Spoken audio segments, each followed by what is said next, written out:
Bismillahirrahmanirrahim. Nawaitu ta'alluma wa ta'lim wa tadhakkura wa tadhkir wa nafa'a wal intifa' wal ifadah wal istifadah wa du'a ila al huda wa da'wa 'ala al khair والحث على التمسك بكتاب الله وسنة رسوله صلى الله عليه وسلم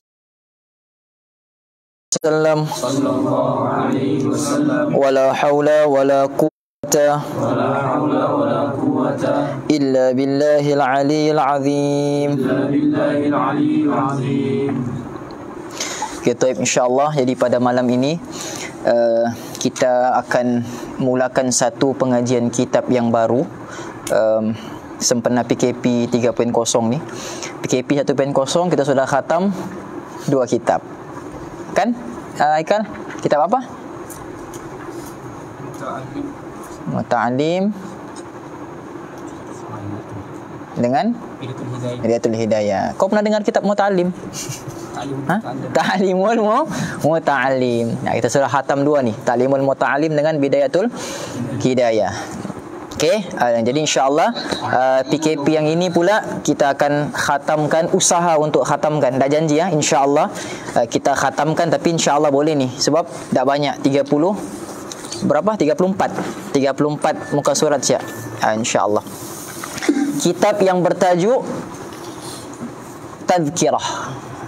Kitab yang bertajuk Tadhkirah. Kitabnya bertajuk Tadhkirah. Apa makna Tadhkirah? Peringatan. Tadhkirah maknanya peringatan.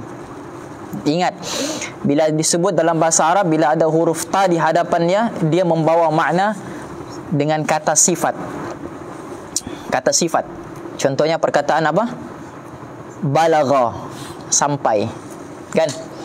Balagha, sampai. Tapi kalau kita letak huruf ta di hadapannya, dia menjadi tabligh. Maksudnya usaha yang bersungguh-sungguh untuk menyampaikan. Begitu. Okey? Apa lagi contoh?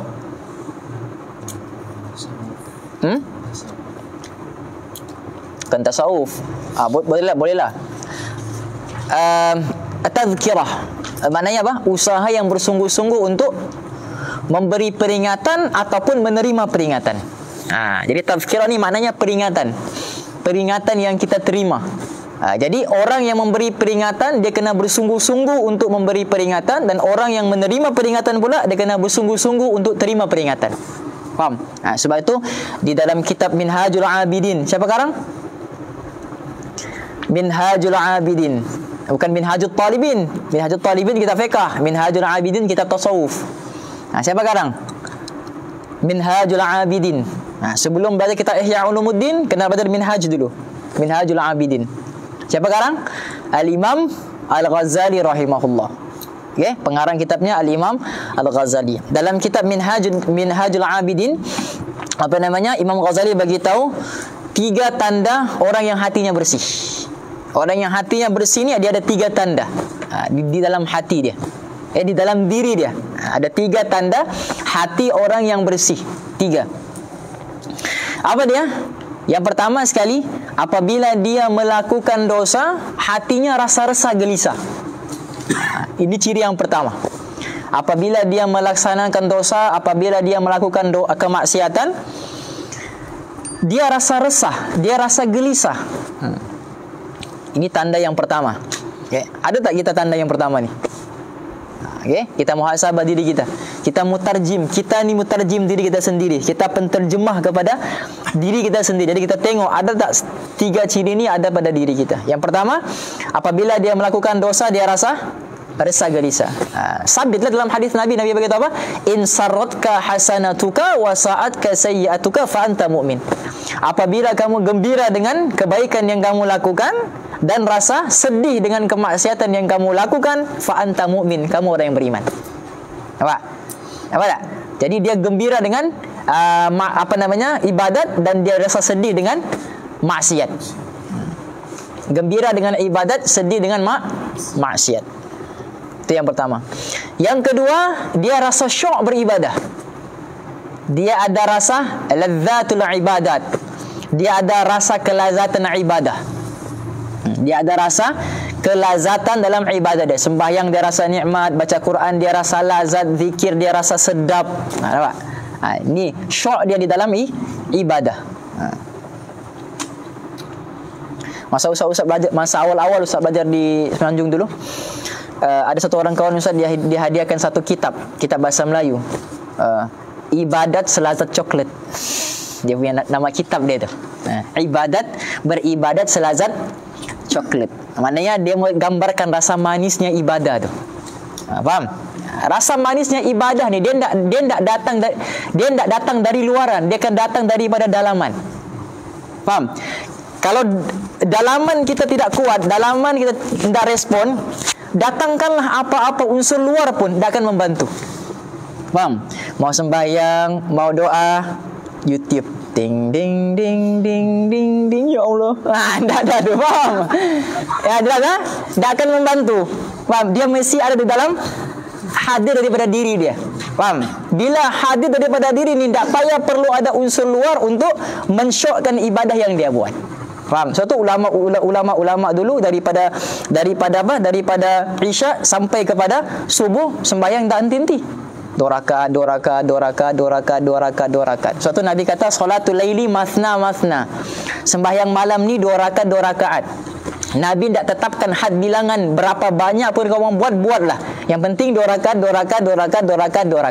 Maknanya ada ulama yang buat sampai Isya. Sebab apa? Sebab dia sudah rasa lazatnya kemanisan ibadah. Faham? Suatu kita waktu yang paling kata ustaz kami, waktu yang paling sesuai, waktu yang paling terbaik untuk kita latih diri kita untuk melazatkan ibadat waktu Ramadan. Dia punya kaedah macam mana? 10 malam yang pertama berdiri depan Allah 1 jam. 10 malam yang kedua berdiri depan Allah 2 jam. 10 malam yang ketiga berdiri depan Allah 3 jam.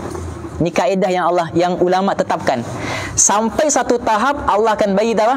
Allah akan bagi kita rasa ibadat ni, sembahyang ni, berdiri depan Allah lebih sedap daripada tidur. Sampai satu tahap tu Allah akan bagi. Untuk agama pasti Allah akan bagi.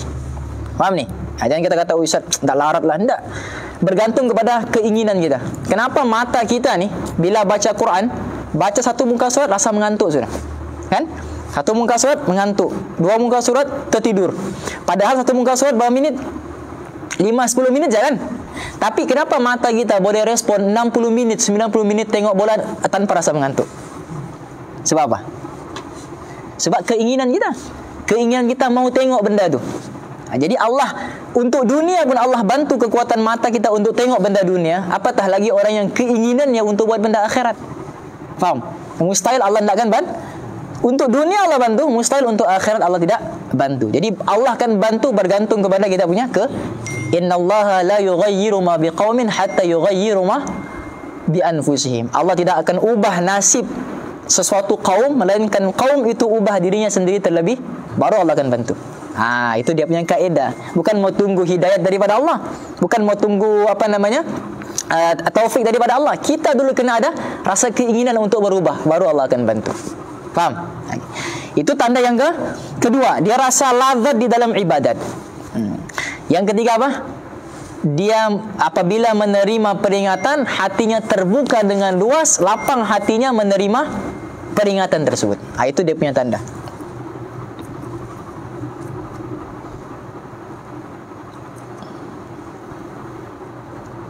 Tulis dulu.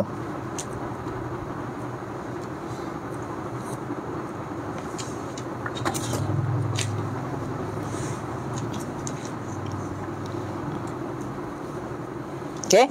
Jadi hatinya lapang menerima nasihat. Itu ciri orang-orang yang hatinya bersih. Sebab tu bila ada orang nasihat kita, jangan kita kata dia nasihat kita. Kita kena anggap bahawa Allah yang beri teguran dengan kita, Allah yang beri nasihat kepada kita melalui dia.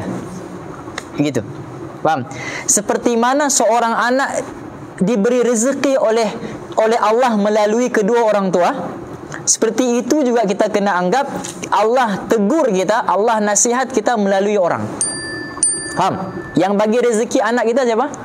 Allah. Yang bagi rezeki kita siapa? Allah. Tapi melalui siapa? Orang tua kita. Faham ni? Melalui orang tua kita. Jadi macam tu juga bila ada orang bagi nasihat, bila ada orang tegur kita, kena terima, kena yakin bahawa teguran ini datang daripada Allah tapi melalui dia saja. Macam kita ambil duit daripada bank, kan? Ambil duit daripada bank, yang bagi tu bank. Faham ni? Yang bagi duit tu bank tapi melalui perantaraan ATM. Faham tak?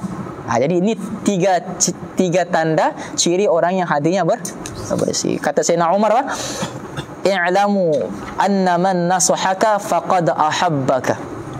Ketahuilah sesungguhnya orang yang menasihati kamu, sesungguhnya mereka benar-benar cinta kepada kamu. Itu kata Sayyidina Umar Sayyidina Abu Bakar As-Siddiq radhiyallahu taala anhu. Jadi tajuk kita ialah at-tadhkirah, peringatan. Tajuk kita adalah peringatan.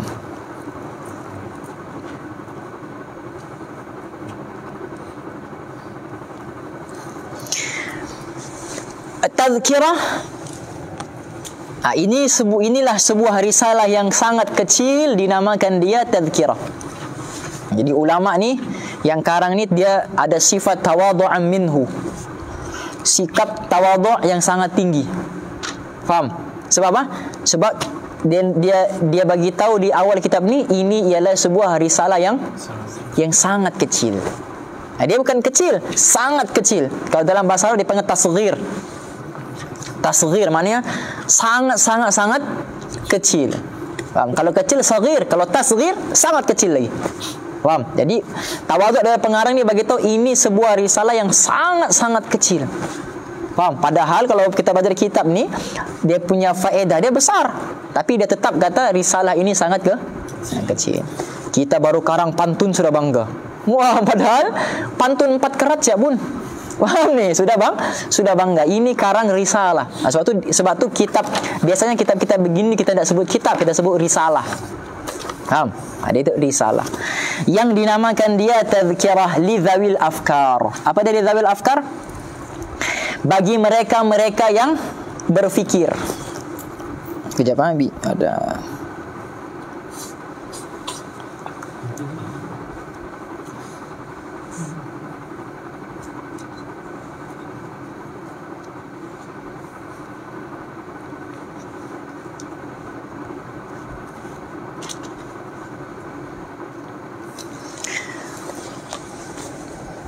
lidzawil afkar, bagi mereka-mereka yang bahasa kasarnya bagi mereka-mereka yang ada otak. Faham? Bagi mereka-mereka yang ada otak. Ni yang mau gunakan otaknya untuk berfikir, yang mau gunakan otaknya untuk terima peringatan ataupun tidak. Lidzawil afkar, bagi mereka-mereka yang berfikir. Ingat ada orang masuk dalam neraka bukan sebab dia nak beramal, tapi dia nak gunakan akal dia untuk berfikir. Quran sebut walaqad dzara'na li jahannama katsiran minal jinni wal ins. Walaqad, dua lagi taukid di situ, lam dan qad, kan? Walaqad dzara'na li jahannama katsiran minal jinni wal ins. Sesungguh-sungguhnya dan sepasti-pastinya ada golongan jin dan juga golongan manusia yang akan menjadi bahan bakar daripada api neraka, dimasukkan ke dalam api neraka. 3 sebab Allah begitu. Lahum qulubun la yafqahuna biha. Mereka ada akal tapi mereka tidak gunakan akal mereka untuk memahami peringatan-peringatan ataupun teguran-teguran daripada Allah. Nampak? Lahum qulubun, qulub kan hati. Tapi kenapa disitu diterjemahkan dengan akal?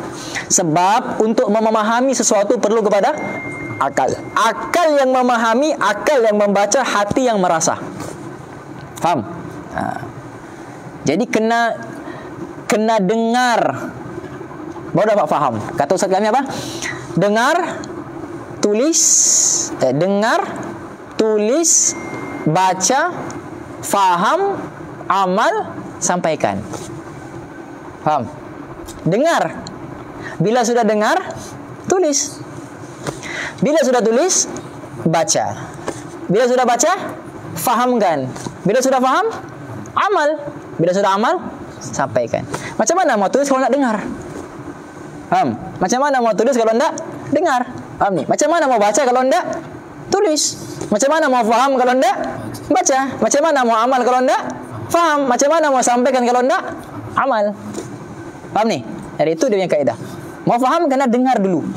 Dengar, tulis, baca, faham, amal, sampaikan. Faham? Itu hak ilmu. Itu hak ilmu. Okey. Jadi yang pertama sebab jin dan juga manusia yang masuk neraka ni sebab apa? Lahum qulubun la yafqahuna biha. Mereka ni ada hati, ada akal tapi mereka tidak memahami ayat-ayat Allah. Apa lagi? Walahum a'yunun la yubsiruna biha. Mereka ada mata tapi mata mereka tidak gunakan untuk melihat kebesaran Allah.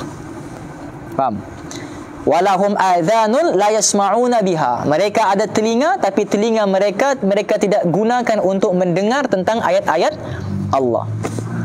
Apa kata Allah? Ulaika kal an'am. Mereka ni sama seperti mana? Binatang. Nampak? Kenapa pula sama macam binatang? Samir, kenapa Allah samakan manusia dengan jin ni yang tak gunakan akal dia untuk berfikir, yang tak matanya mereka tak nampak kebesaran Allah, yang tak gunakan telinga untuk dengar kebesaran Allah? Allah kata ulaika kan an'am. Mereka ni sama seperti binatang. Sebab apa? Sebab binatang ada otak tapi tak boleh berfikir. Faham? Tapi manusia ada otak, diberikan juga akal. Faham ni? Sebab tu manusia ni sebaik-baik ciptaan, sebab diberikan akal. Laqad khalaqnal insana fi ahsani taqwim. Sebaik-baik ciptaan. Kenapa? Sebab ada akal. Faham ni? Sebab ada akal. Binatang bila dia rasa mau bersama, mau berjima, mau bersetubuh dengan binatang yang lain, dia akan terus mendatangi binatang haiwan betina itu tanpa fikir apa-apa benda lain ni. Betul tak? Azan kumandang, Allahu akbar, Allahu akbar. Jantan haiwan jantan datang mau bersama dengan haiwan betina.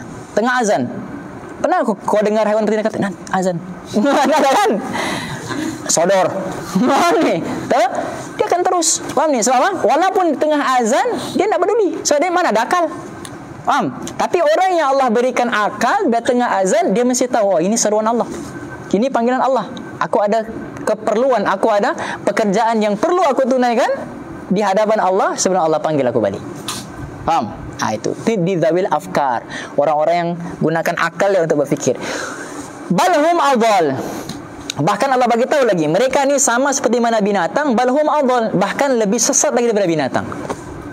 Faham ni? Lebih sesat lagi daripada binatang.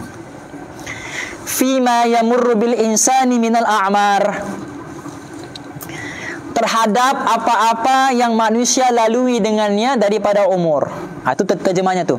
Pada menyatakan barang yang lalu ia dengan manusia daripada beberapa umur. Maksudnya apa? Terhadap apa-apa perkara yang akan manusia lalui dari umur-umur mereka. Faham? Umur sekian ini apa yang manusia akan lalui. Umur sekian ini apa manusia akan lalui. Peringkat umur begini apa yang manusia akan lalui. Faham? Semua akan dicerita dalam kitab ni. Faham ni? Fima yamurru bil insan, terhadap apa-apa yang dilalui oleh insan daripada umur-umur mereka. Minal a'mar. A'mar ni jamak kepada umur lah ya. Mudah-mudahan dapat kita mengambil i'tibar. Apa makna i'tibar? Apa makna i'tibar? Haikal, mana i'tibar? Pengajaran. Wah, pengajaran. Tapi jangan serius kalau menjawab ya. Pengajaran. Mudah-mudahan dapat kita mengambil i'tibar, menghimpunkan dia oleh, maknanya siapa yang menghimpunkan kitab ni, yang menulisnya Abdul Qadir bin Wangah. Nama dia Abdul Qadir bin Wangah. Waqaf Budi Sekam, itu nama tempat. Fatani, Okey, waqaf budi sekam. Mayo. Sebutannya bukan maya, mayo. Mayo fattani, jalan palas raku.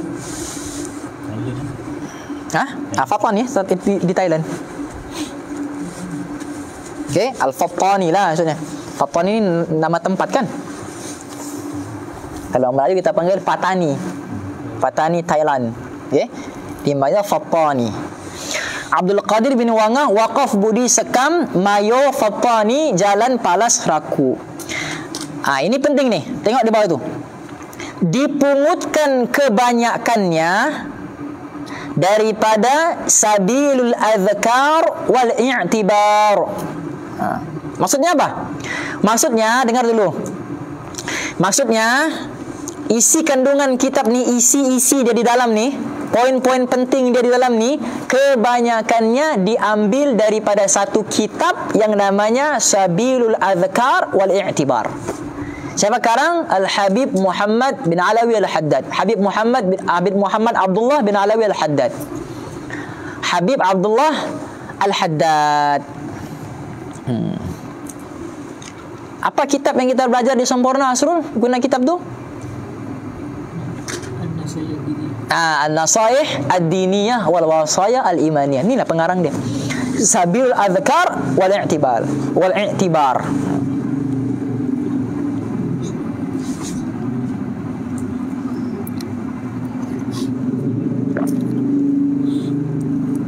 Jadi nanti kalau sudah habis, boleh antum ajarkan dengan anak cucu cicit, kan? Dengan anak-anak isteri. Daripada Cabirul Ajkal wal I'tibal. Wow ni. Okey, jadi kitab ni kebanyakannya isinya diambil daripada apa? Kitab Arab. Dia ambil daripada kitab Arab. Sabilul Azkar wal I'tibar. Haq itu namanya toba' dipanggil.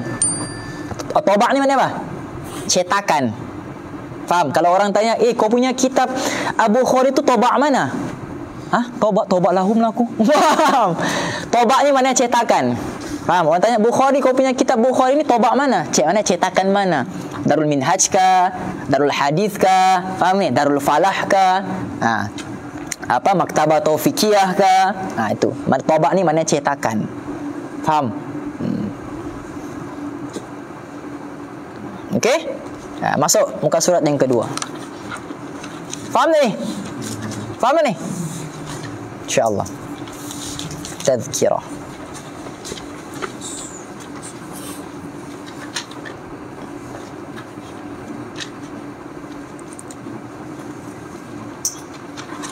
Okey, muka surat kedua atas sekali itu ayat Quran. Okey. Ada ulama dia mulakan kitabnya dengan bismillah. Ada ulama mulakan kitabnya dengan alhamdulillah. Ada ulama mulakan kitabnya dengan hadis. Ada ulama mulakan kitabnya dengan Al-Quran. Ini dia mulakan kitabnya dengan Al-Quran. Faham? Dia mulakan kitabnya dengan Al-Quran. Apa Al-Qurannya? Wa dzakir fa inna dzikra tanfa'ul mu'minin. Wa dzakir, bukan wajakil. Faham tuan? Kau ni tak wajakil. Mana? Kenapa? Fa inna dzikra. Simpan tu don. Wa dzakir, berilah peringatan. Fa inna dzikra, sungguhnya peringatan itu tanfa'ul mu'minin, memberi manfaat kepada orang-orang yang beriman. Apa mafhum mukhalafah ayat ni? Apa mafhum mukhalafah dia? Apa makna di sebalik ayat ni? Maksudnya, orang yang diberi peringatan, dia ndak rasa peringatan itu bermanfaat, maknanya dia bukan golongan daripada orang-orang yang beriman, walaupun dia mengaku beriman. Faham? Macam ayat Quran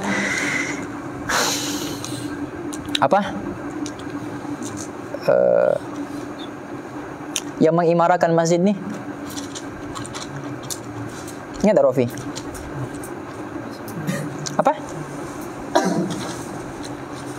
Apa sedani Allahumma salli ala sayyidina Muhammad. Azri. Bukan. Yang memakmurkan masjid-masjid Allah. Ya ayyuhallazina amanu. Bukan ya ayyuhallazina amanu depan dia tu rasa. Ya ayyuhallazina amanu ke depan dia? Bukan. Apa ni Allahumma sholli ala Muhammad?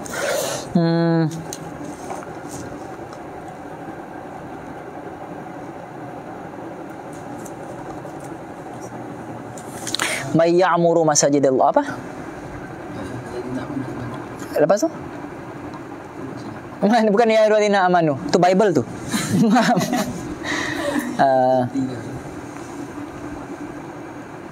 Apa ni? May ya'muru masajidallah, barang siapa yang memakmurkan masjid-masjid Allah. Apa ni? Kaman amana billahi wa adakah kah? Apa? Tengok coba tu. Surah Taubah kan tu? Surah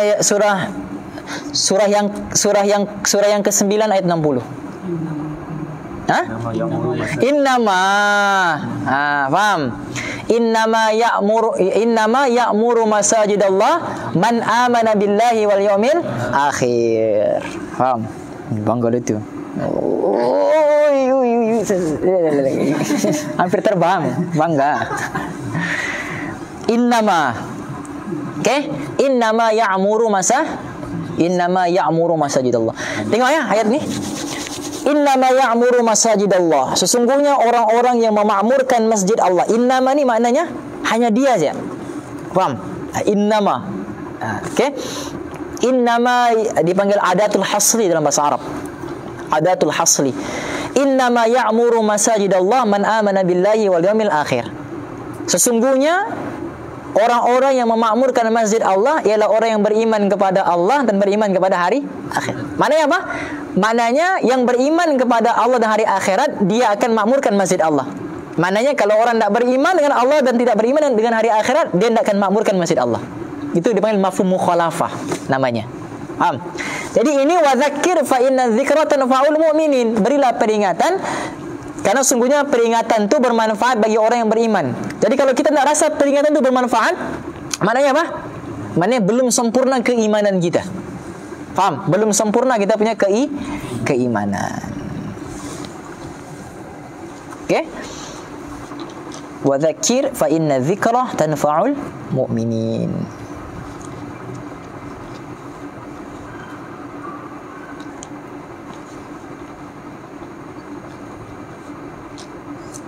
Jadi tajuk kitab tu diambil daripada ayat Quran ni. Tajuk kitab tu diambil daripada perkataan zikra. Okey, dipanggil tazkirah, peringatan. Okey. Ya, bacalah satu orang.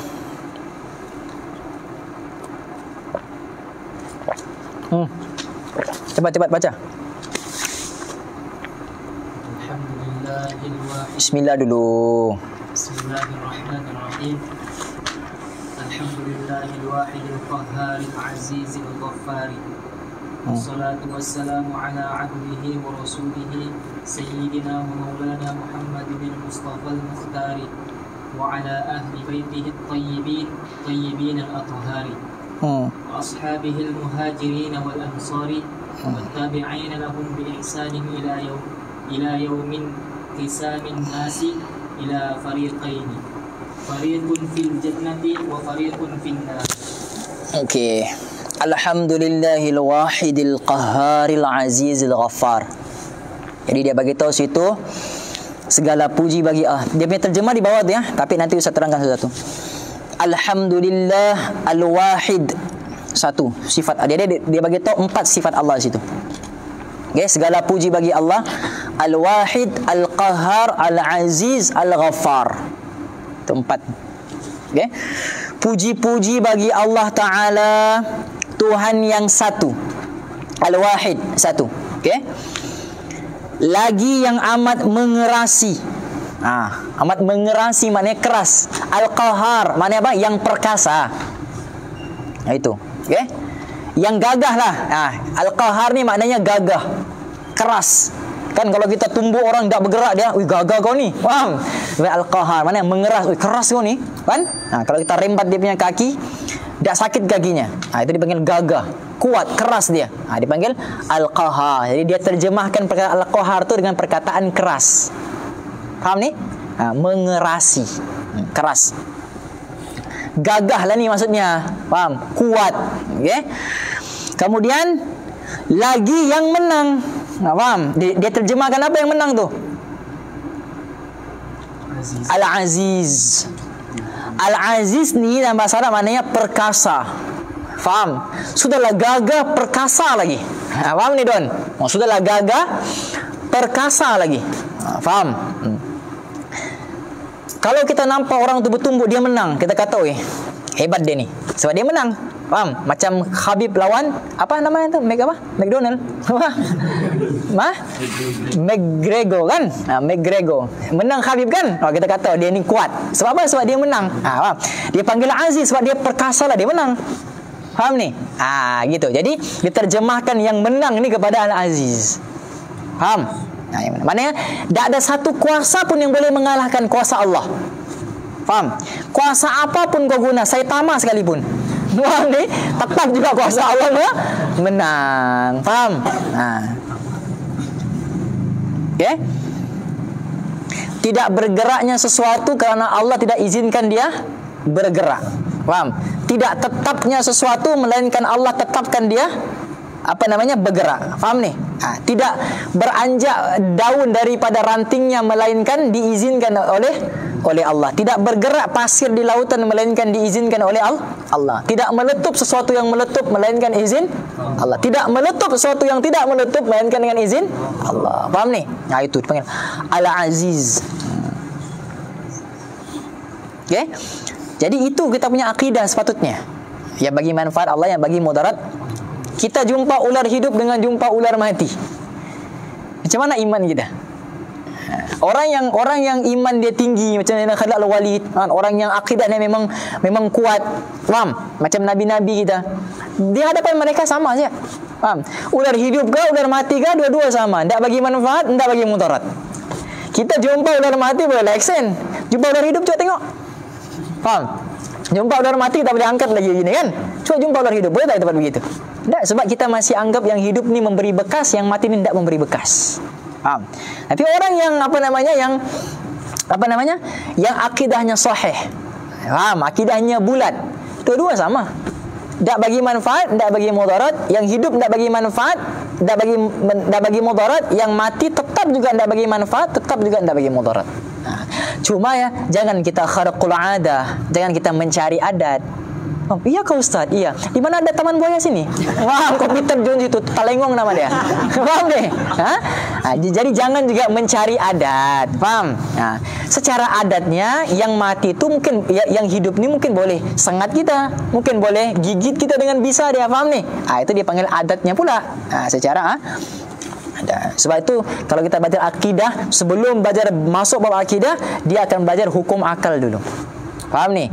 Perkara yang wajib bagi akal, perkara yang mustahil bagi akal, perkara yang harus bagi akal. Kena belajar hukum akal dulu. Faham nih? Kena belajar hukum akal. Okey? Apa yang membezakan kita dengan binatang? Akal. Faham nih? Fiqh wajib tak? Wajib. Akidah wajib tak? Wajib. Tasawuf wajib tak? Tiga-tiga ni wajib kan? Tapi ada satu ilmu yang lebih wajib daripada tiga-tiga ni. Belajar ilmu akal. Faham ni? Dipanggil hukum akal dalam bab akidah. Okey? Lagi yang sangat mengampuni. Okay. Mintalah Tuhan membanyakkan beri rahmat. Maknanya wassalatu wassalamu ala abdihi wa rasulihi. Maknanya kita berdoa kepada Allah supaya apa? Supaya Allah beri sebanyak-banyaknya rahmat dan juga selamat di atas seorang hambanya dan rasulnya, Sayyidina wa Maulana, yaitu penghulu kita Nabi Muhammad sallallahu alaihi wasallam. Sayyidina ni maknanya ketua atau penghulu. Okay? Sama juga makna Maulana. Maulana ni maknanya tuan. Tuan kita. Okay? Macam kalau kita baca hadis Nafi' maula Ibnu Umar.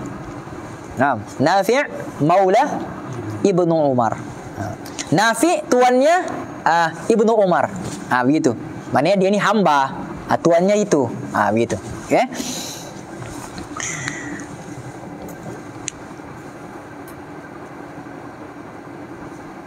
Penghulu kita Nabi Muhammadinil Mustafa Al-Mukhtar.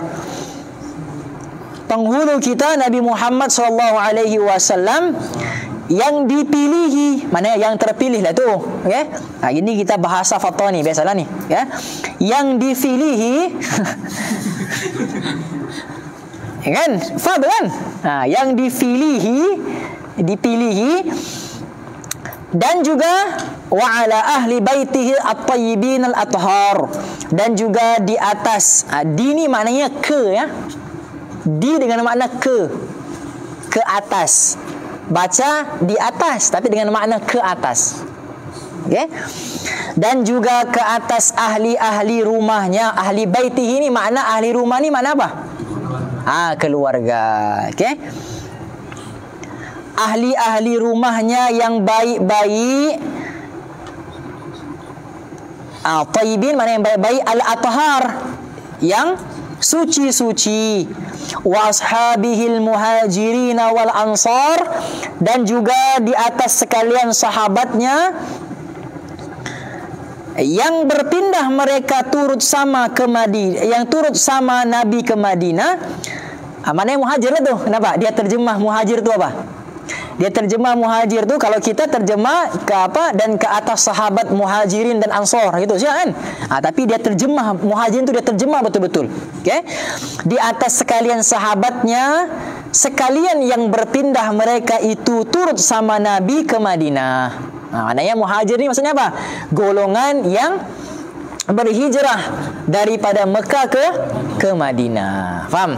Sebab tu kalau kita belajar bab hijrah tu ada 3 kan? Hijrah hakiki, hijrah ma'nawi dengan hijrah alami. Kan? Hijrah hakiki tu perpindahan tu lah. Faham? Perpindahan sahabat dengan juga Nabi daripada Mekah ke Madinah. Wal ansar, dan juga segala ahli Madinah. Maknanya ahli Madinah ni maknanya golongan-golongan ansar. Nabi bagi tahu apa? Hubbul ansar minal iman. Nampak? Cinta kepada golongan ansar ni sebahagian daripada iman. Faham? Sebab orang punya nusrah orang-orang ansar kepada orang muhajir ni sangat tinggi. Faham? Nusrah mereka sangat tinggi. Walladzina amanu wa hajaru wa jahadu fi sabilillah walladzina awaw wa nasaru. Kan? Wa nasaru. Walladzina amanu wa hajaru wa jahadu fi sabilillah. Orang yang beriman, amanu wa hajaru, dan berhijrah, kan? Wa jahadu, dan berjihad, bermujahadah. Walladzina awaw wa nasaru. Ini golongan muhajir tadi. Walladzina awaw wa nasaru, dan golongan ansar yang membantu orang yang berhijrah tadi. Faham? Apa? Jadi yang membantu berhijrah ni, lepas ada muhajir, lepas ada ansar, barulah hidayah tersebar seluruh alam. Nampak? Jadi itu cara apa? Sunnatullah di dalam agama. Bila ada orang buat dakwah, mesti kan ada orang yang tolong.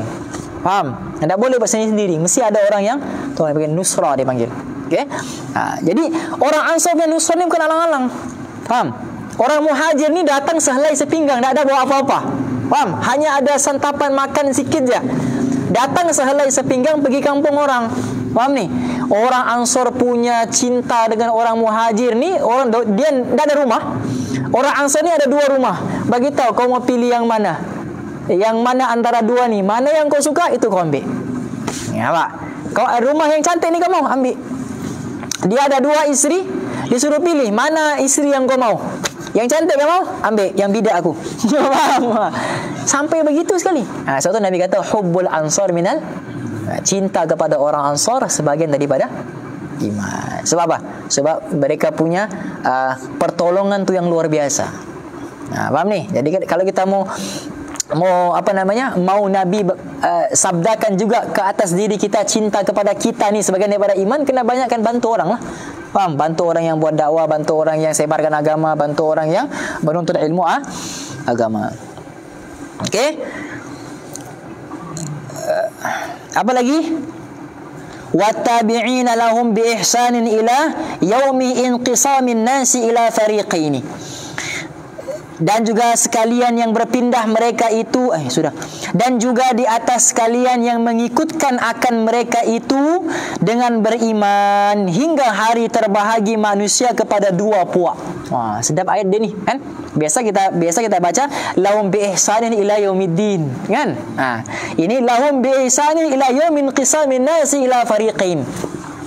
Faham? Hari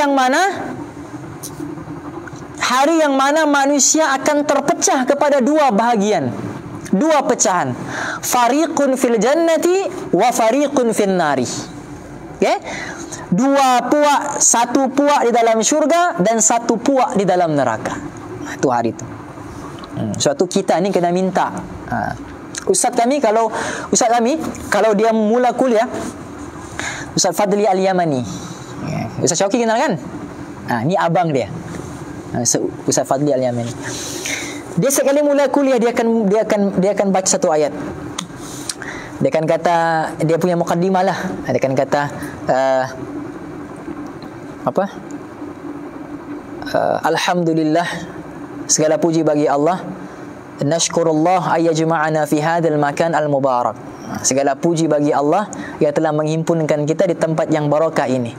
Alladzi tatanazzal alaina rahmah wal barakah, yang mana turun ke atas kita sekarang ini rahmat dan juga barakah. Fanas'alullahu tabaraka wa ta'ala, dan kita minta kepada Allah Subhanahu wa ta'ala ayyajma'ana fil firdausil a'la ma ayyajma'ana fi hadhihi sa'atin mubarakah. Moga-moga kita minta kepada Allah supaya Allah himpunkan kita nanti di hari akhirat seperti mana Allah himpunkan kita seperti mana sekarang ini. Itu dia punya muqaddimah dia. Saya ingat lagi dia punya muqaddimah. Ma'an Nabi sallallahu alaihi wasallam kama ayyajma'ana fi hadhihi sa'atil mubarakah. Kama yajma'ana fi hadhihi sa'atil mubarakah. Itu dia punya muqaddimah. Orang meninggal, kita masih hidup. Adik kita meninggal, mak kita meninggal, bapak kita meninggal. Itu belum dikira sebagai perpisahan. Meninggal sudah dia berpisah, sudah kita tidak. Kata ulama, perpisahan yang sebenarnya bila kita duduk sama-sama dengan kita ni, duduk sama-sama dengan kita ni, belajar sama-sama, lepak sama-sama, bakar-bakar sama-sama, mandi-mandi sama-sama, faham ni? Lepak-lepak sama-sama, belajar sama-sama, minum sama-sama. Tiba-tiba di hari akhirat terpisah. Satu dalam syurga, satu dalam neraka. Itu baru perpisahan.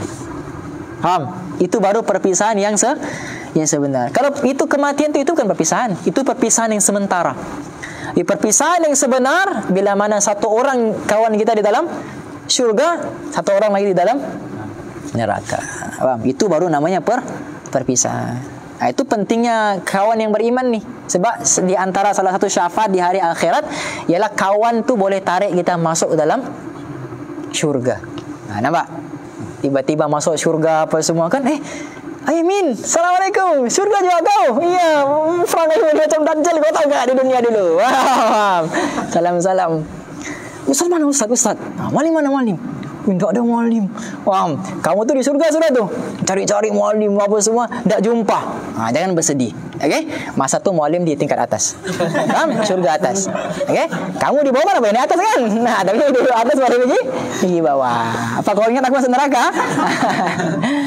InsyaAllah kita semua masuk surga insyaAllah. Jadi kalau contohlah kamu cari-cari mana Abang Zul lah? Contoh. Okay? Mana Abang Zul lah? Habislah, gelaplah dia tu, dia hangus dalam api neraka. Faham ni? Kamu pergi cari dia dalam neraka. Faham? Cari jumpa. Faham? Jadi ya Allah, dia ni kawan kami, pernah belajar sama-sama dengan kami dulu. Faham? Sanggup datang daripada sempurna, datang sini semata-mata untuk belajar agama. Sebab dia lah ya Allah, orang-orang lain dapat manfaat sebab dia buat live. Faham?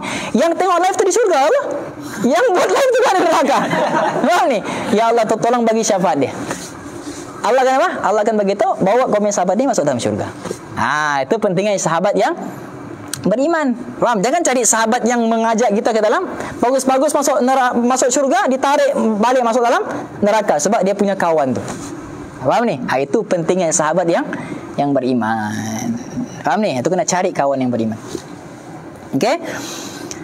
Hingga hari terbahagi manusia kepada dua puak, satu puak di dalam syurga dan satu puak di dalam neraka. Baca Asrul.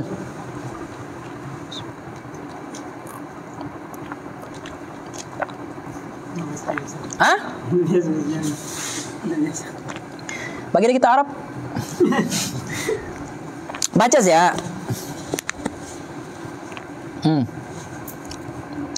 Cepat kau punya tunang menengok ni di live. Ini kau mengasih malu. Cepat. Adapun kemudian daripada itu maka telah bertahun-tahun hamba melihat. Nah, bagus lah Bang Sudi yang baca. Baca Bang. Macam susah Ustaz dia punya jawi lama ni. Baca. Adapun kemudian daripada itu maka telah bertahun-tahun hamba melihat surat serta. Kau surat atau serta? Melihat serta perhati akan kebanyakan kawan-kawan hamba yang dikeliling kelala kampung. Macam gini lah, macam sampah sarap. Kan? Apa lagi? Apa dipanggil nih kalau bersama-sama nih? Peribahasa apa bukan? Apa bah ni? Sampah sarap. Celik akal. Apa lagi? Bahasa Melayu? Apa? Lintang pukang. Lagi? Warna-warni apa? Kan lintang pukang, selok belok, kan? Tunggang langgang, lintang pukang, badigul talingong, paham? Sama ni keliling kelala. Itu maksudnya. Okey, terus yang dikeliling kelala kampung tempat hamba dan juga pada kebanyakan tempat-tempat yang hamba pergi berjalan menziarah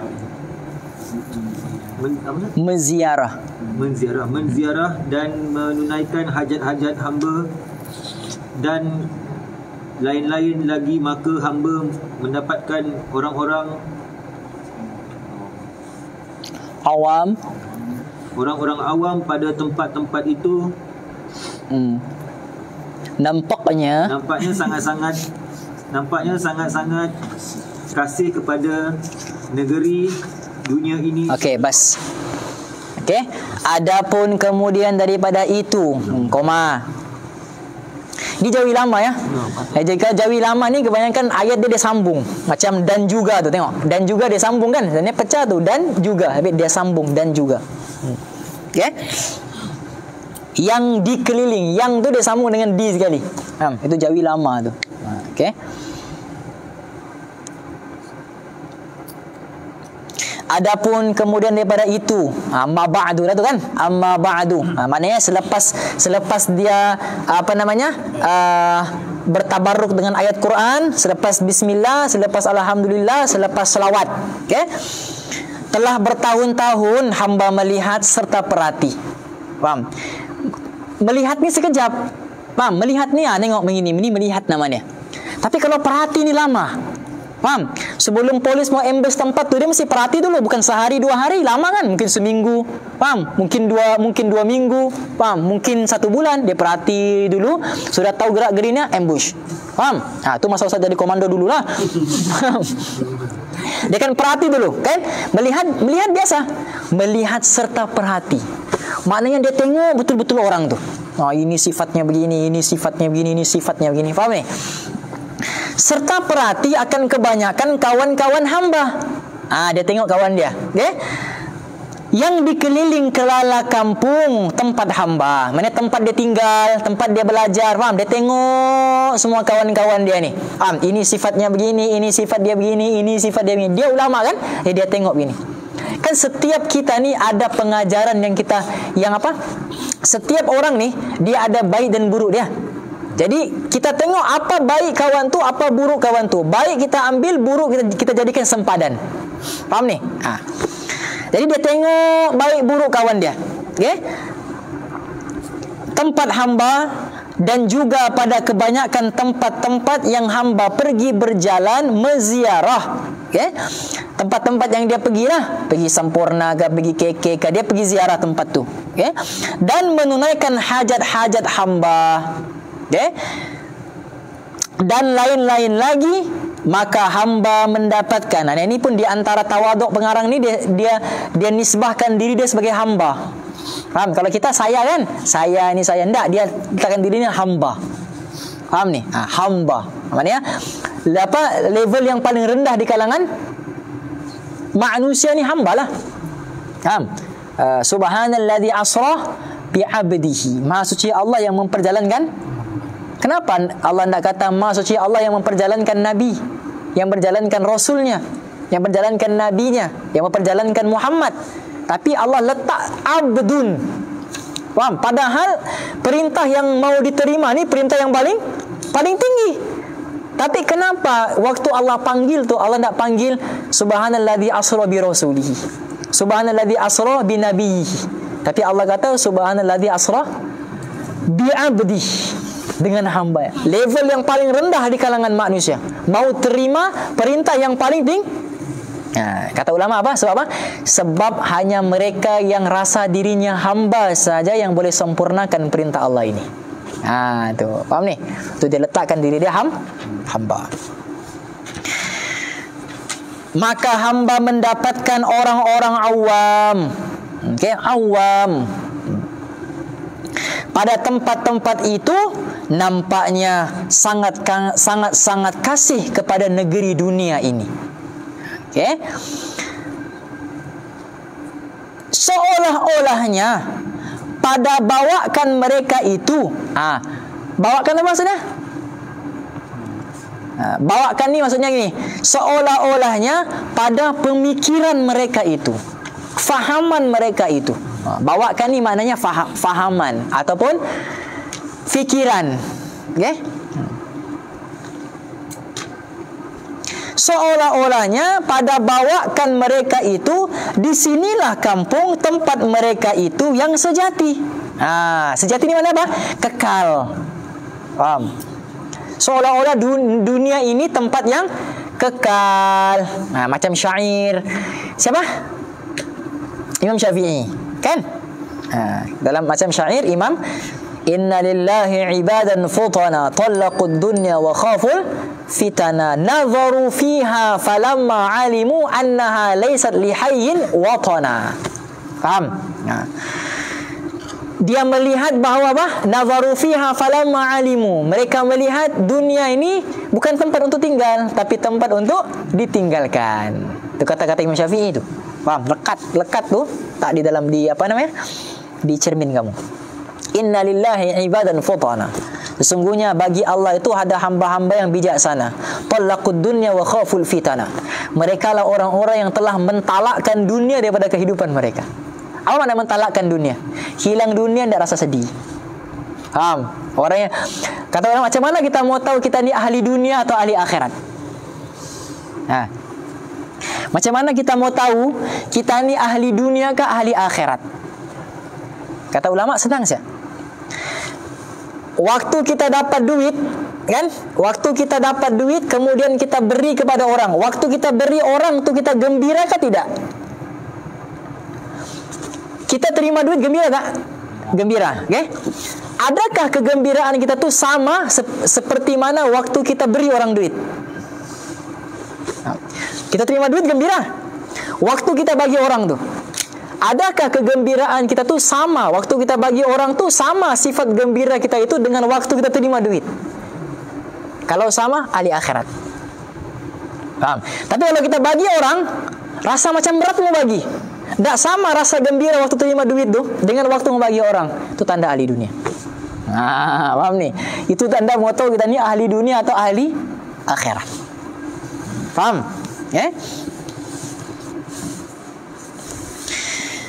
Okey? Apa lagi mana tadi ni? Inna lillahi ibadan futana talaqud dunya wa khaful fitana.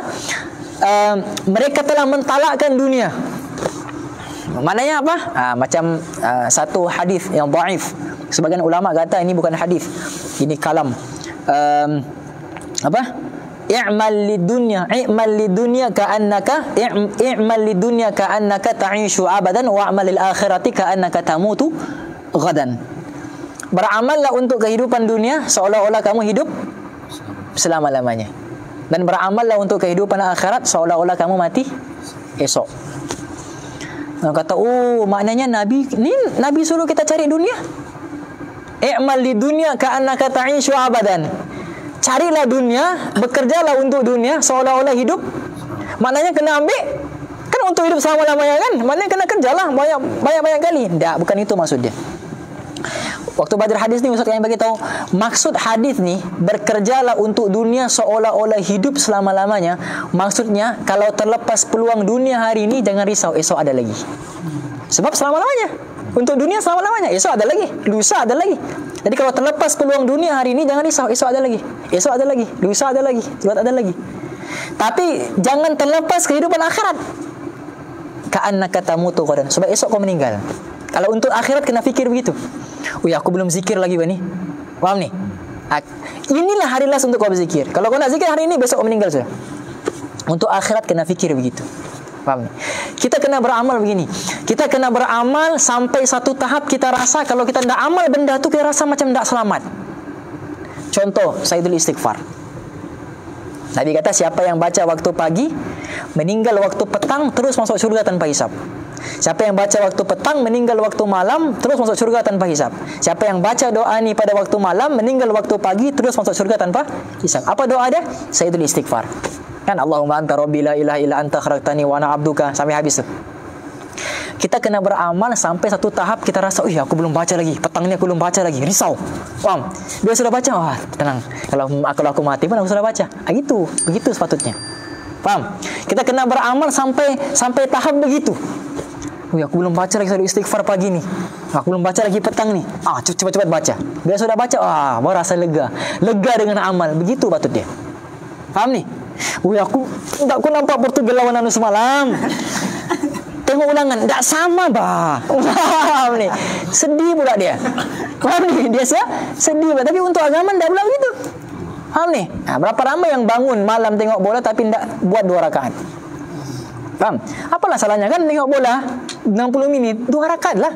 Faham? Sebelum mula tu 2 rakaat dulu, ya Allah kasih menang Portugal. Wow. Contoh kan ni, contoh. Dia sekurang-kurangnya bangunlah 2 rakaat. Waktu rehat 30 minit kan? 30 minit ya rehat. 3 minit ni. Sama nak tahu. Faham ni? 15 minit masa rehat. Sempat lagi 2-3 rakaat, 2-4 rakaat. Faham ni? 2 rakaat. Kan? 15 minit. Begitu buat begitu, Fatih. Bukan mentang-mentang bapakmu julati bola. Kopi mengomin.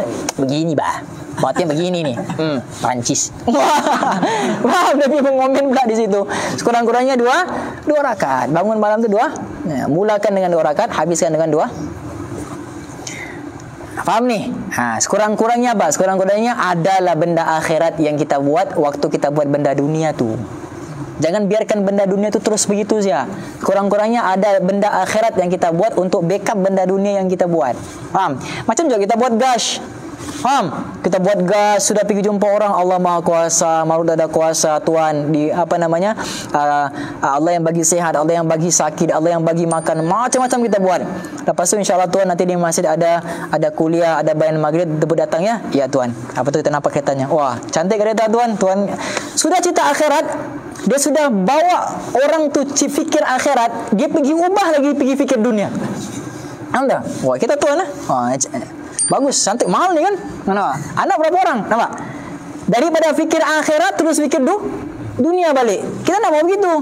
Kita mau tinggalkan dia dalam keadaan fikir risau akhirat. Begitu baru betul. Faham? Jangan kita tinggalkan dia daripada fikir akhirat pergi fikir dunia. Faham ni?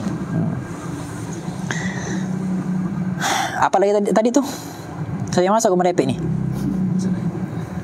Talaqud dunya wa khaful fitana. Sebab apa? Sebab mereka talakkan dunia sebab apa? Sebab takut akan fitnah-fitnah dunia. Apa fitnah dunia? Nadharu fiha falamma alimu. Mereka tahu dunia ni bukan tempat untuk mereka tinggal, tapi tempat untuk mereka tinggalkan. Annaha laysat bihayyin watana, bukan tempat untuk tinggal ini. Kan? Hayyin watana. Hayyin itu kan hidup, watana ni tempat. Watan. Dalam satu riwayat apa? Hubbul watan minal iman. Cinta kepada negeri, negara sebagian daripada iman. Jadi hayyin watana, ini bukan tempat aku tinggal ini. Faham? Ja'aluha apa itu ni? Ja'aluha lujjatan wattakhadhu salihal a'malu fiha sufuna. Dia jadikan amal dia seperti mana, dia jadikan dunia ni seperti mana lautan, amal dia seperti manakah kapal. Faham? Ni orang yang bijak. Okey? Orang yang bijak dia jadikan lautan, dia anggap dunia ni seperti mana apa? Lautan. Dunia seperti mana apa, Nazli?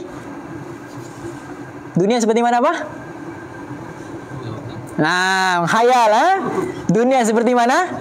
Lautan. Faham? Dunia seperti mana apa, Ikal? Lautan. Apa maksudnya? Maksudnya kapal tak boleh bergerak kalau tak ada lautan. Faham? Tak boleh bergerak tu laut, apa namanya kapal tu kalau tak ada air. Macam mana mau bergerak? Tak ada air, surut. Faham ni? Tapi kalau ada sudah air, boleh ber? Tapi kalau air yang sama masuk di dalam kapal, tenggelam kapal. Faham? Macam itulah dunia.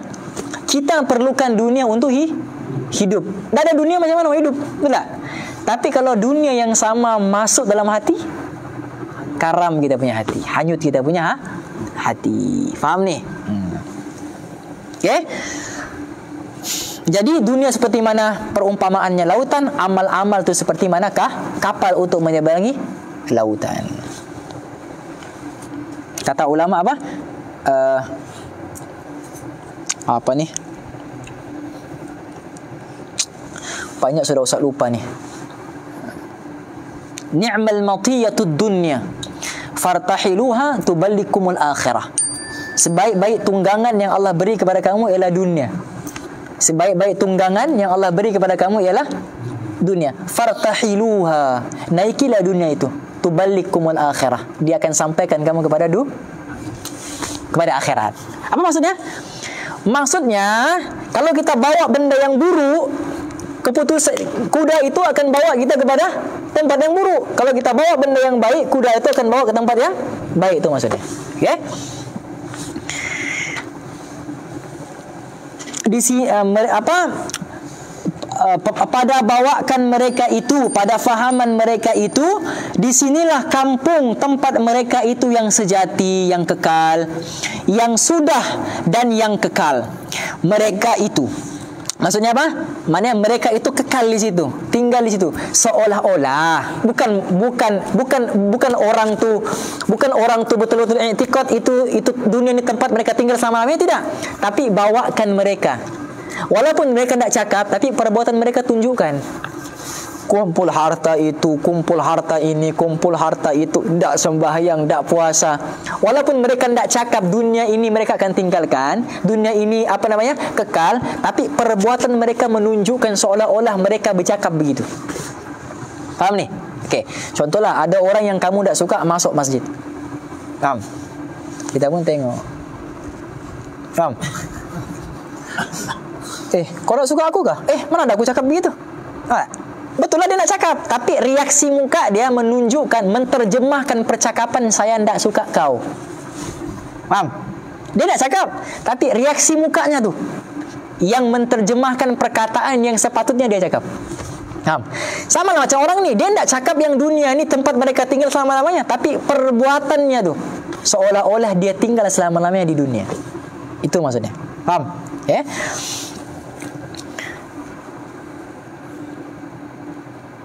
Daripada pekerjaan-pekerjaan mereka itu dan cakapan-cakapan mereka itu dan lain-lainnya. Okay? Dari segi percakapan, dari segi pekerjaan, faham ni? Seolah-olah mereka tinggal di dunia ni selama-lamanya, macam tak ada hisab untuk mereka nanti di hari akhirat. Faham ni? Ustaz kami beritahu, kalau kita mau hisab kita mudah, senang saja. Jangan masuk campur urusan orang, jangan fikir orang lain, jangan cerita orang lain, jangan sibuk hal orang lain, jangan cari tentang hal orang lain.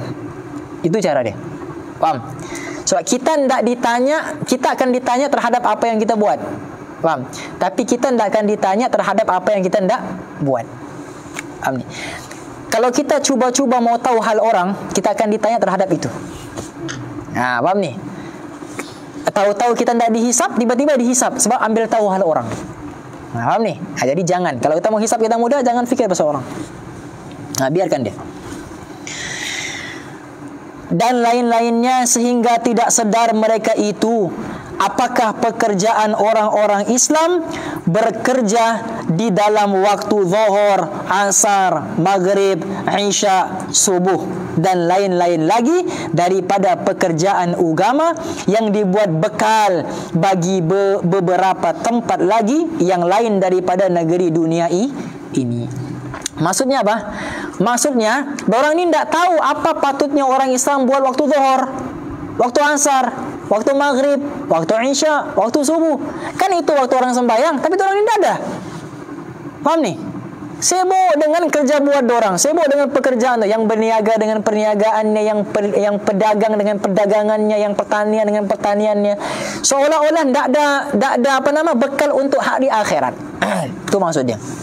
Okey? Maka dari sini hamba pun telah bertahun-tahun juga menaruh apa tu? Nazli, menaruh apa tu?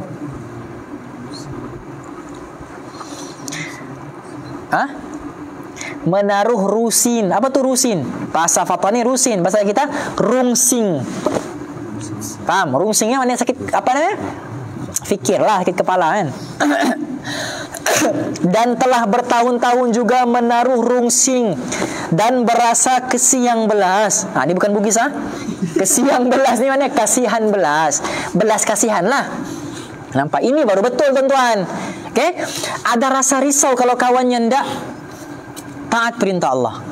Faham? Ini ndak tengok bola sama-sama, repak sama-sama, tapi kawan ndak sembahyang, ndak rasa apa? Ndak rasa sedih. Faham? Kita mau cari orang yang apa? Yang kita mau sentiasa risau, runsing, belas kasihan kepada orang lain. Kalau dia ndak amal agama. Faham ni? Jangan buat muka-muka rungsing situ. Jangan boro. Wah. Rungsing pula dia tiba-tiba. Okay, misal lah Fatih. Misal. Apa?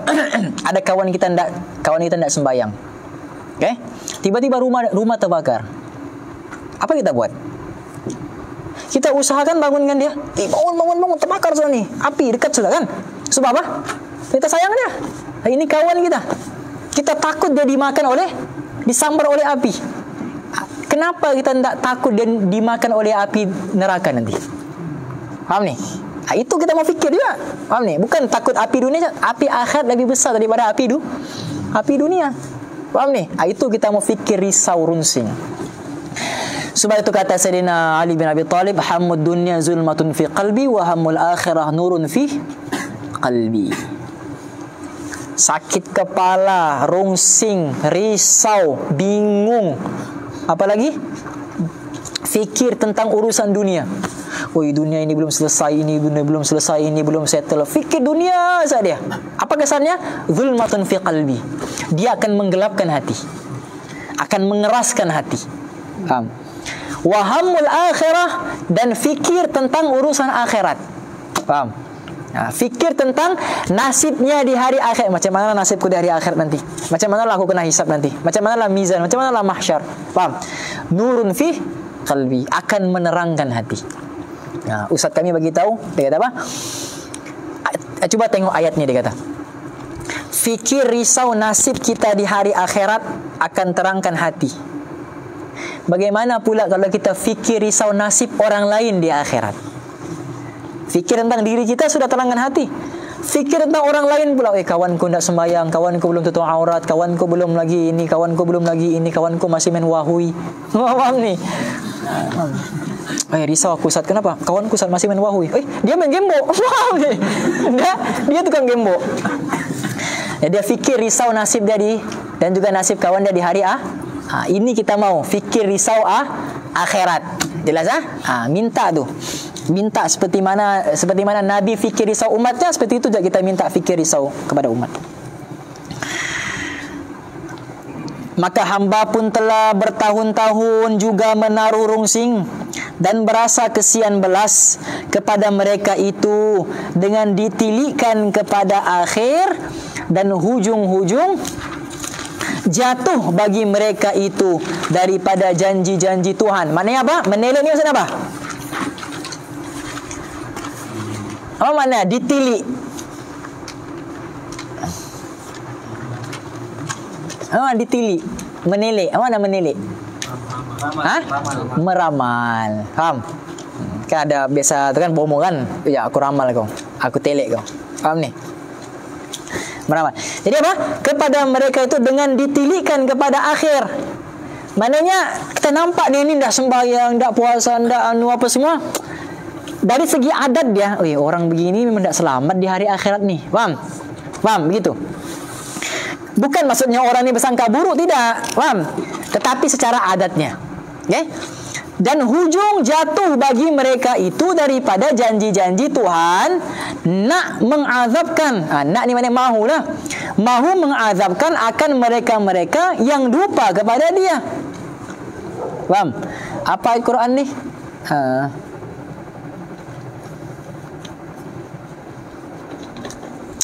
Yang fanasiyahum.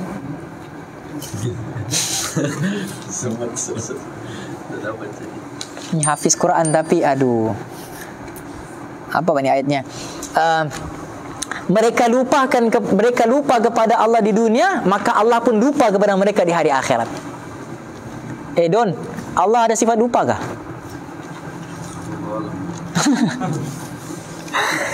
Kau tak boleh jawab Allahu alam.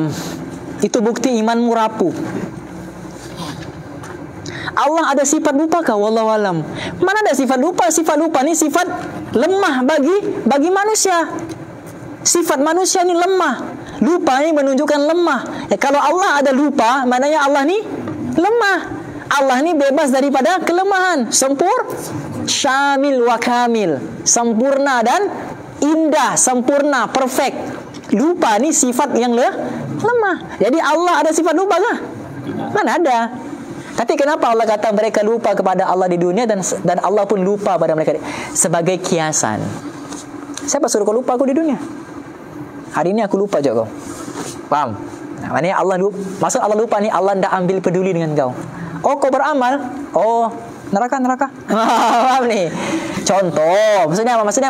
Maksudnya dia lupa dengan Allah waktu di dunia. Dia lupa Allah. Dia nak pedulikan Allah. Allah tak pedulikan dari hari akhirat. Maksudnya nasibnya di hari akhirat Allah tak peduli.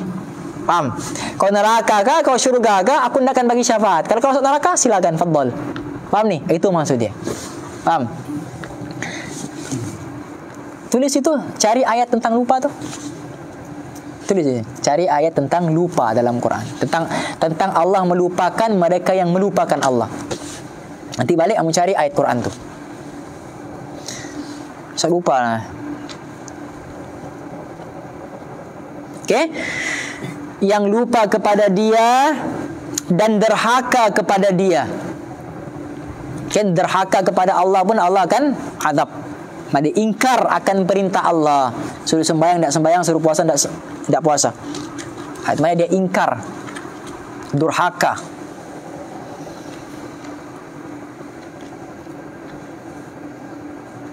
Kepada dia dengan mengerjakan perkara-perkara yang ditegahkan mereka itu, yang ditegah pula mereka buat.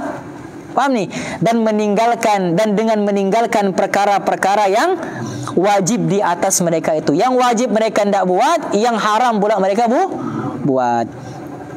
Maka hamba pun sukalah pada menuliskan risalah ini, pada menyatakan hal manusia. Apa makna hal?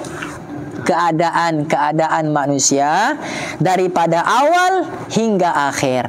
Mana daripada awal apa? Daripada di alam roh tu belum diciptakan lagi. Dia cerita sudah. Faham ni? Ini ngam ni kalau baca kitab ni, baca juga kitab Ar-Ruh karangan Imam Ibnul Qayyim Al-Jauziyah. Baru padu. Nanti kita baca kitab Al-Kabair insya-Allah. Lepas kitab ni kita baca kitab Al-Kabair. Apa dia Al-Kabair? Apa dia ayatnya?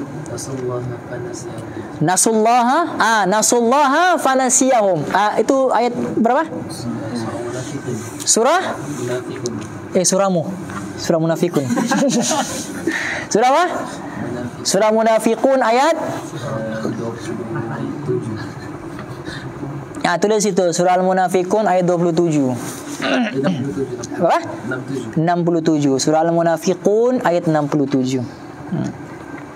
Okay. Nasullaha fanasiyahum. Mereka lupakan Allah, Allah lupakan mereka. Faham? Ingat tu kalau aku lupa Allah ni, Allah lupa aku di hari akhirat ni. Kena ingat tu. Okay? Kalau rasa terdetik mau buat dosa, faham? Rasa terdetik mau tinggalkan sembahyang, rasa terdetik mau buat jahat, ingat makna kita buat jahat ni maknanya kita endahkan larangan Allah. Nah, kita tidak ambil peduli larangan Allah, kita endahkan, kita tidak peduli. Jadi kalau ada rasa begitu, kalau aku buat ni mungkin Allah akan endahkan pula aku di hari akhirat. Sekurang-kurangnya kuranglah niat kita untuk buat maksiat. Okay? Dan hamba pun sukalah pada menuliskan risalah ini, pada menyatakan hal manusia daripada awal hingga akhir. Mudah-mudahan nampak dia ada rojak di situ, ada pengharapan kepada Allah. Maknanya ikhtiar juga, pengharapan mesti juga kepada Allah. Faham ni? Ini ndak ikhtiar vaksin, harap vaksin yang menyembuhkan. Last apa pun tak jadi. Faham ni? Kena ada pengharapan juga kepada Allah yang Maha menyembuhkan. Ambil vaksin, tapi yakin Allah yang menyembuhkan. Itu baru betul. Faham ni? Ustaz tadi itu surah Taubah. Surah Taubah. Surah apa? Surah Toha ayat 126. Ada orang komen? Iya. Sebab ayat itu bukan satu. Ayat tentang lupa Allah ni bukan satu. Tulis tu apa? Surah apa? Surah Toha ayat 126. Banyak Ustaz.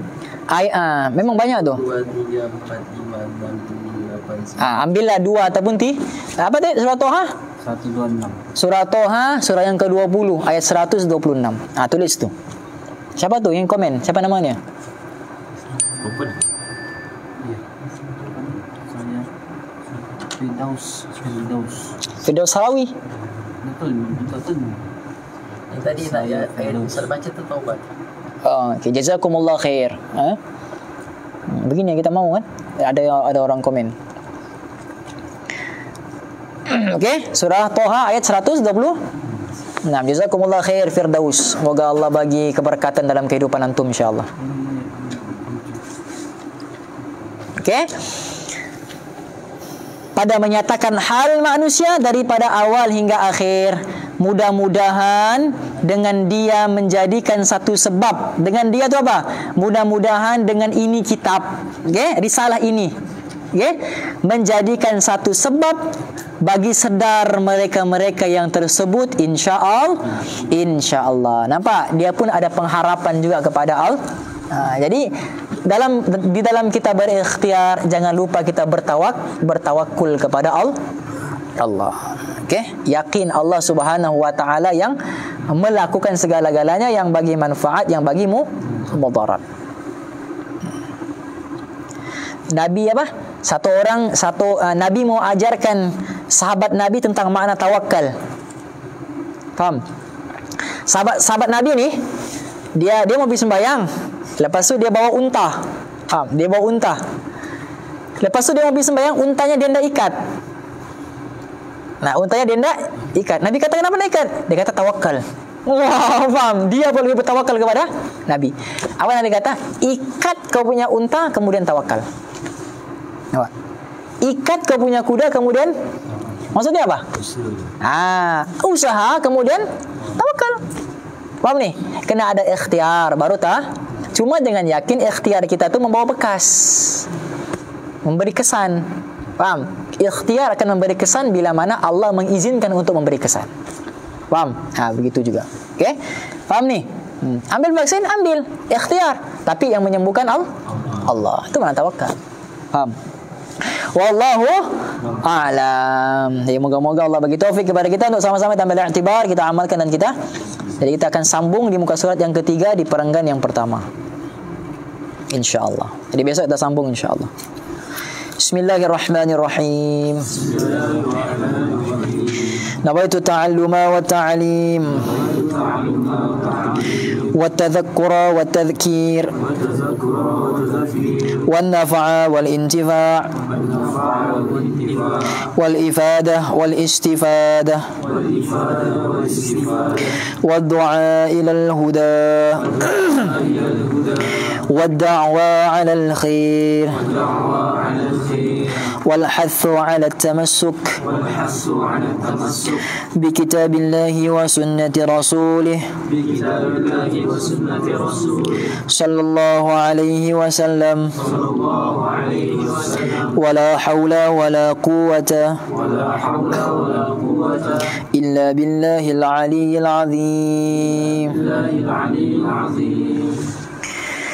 اللهم ارزقنا رؤية النبي المصطفى صلى الله عليه وسلم في الدنيا والآخرة وخصوصا في هذه الليلة في منامنا.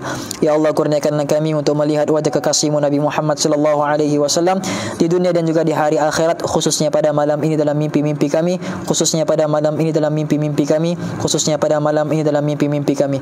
Rabbana atina fid dunya hasanah wa fil akhirati hasanah wa qina adzabannar. Wa sallallahu tabaraka wa ta'ala ala khairi khalqihi sayyidina Muhammad. Subhana rabbika rabbil izzati amma yasifun wa salamun alal mursalin walhamdulillahi rabbil alamin. Amin Allahumma amin. Hadza wa billahi taufik. Assalamualaikum warahmatullahi wabarakatuh.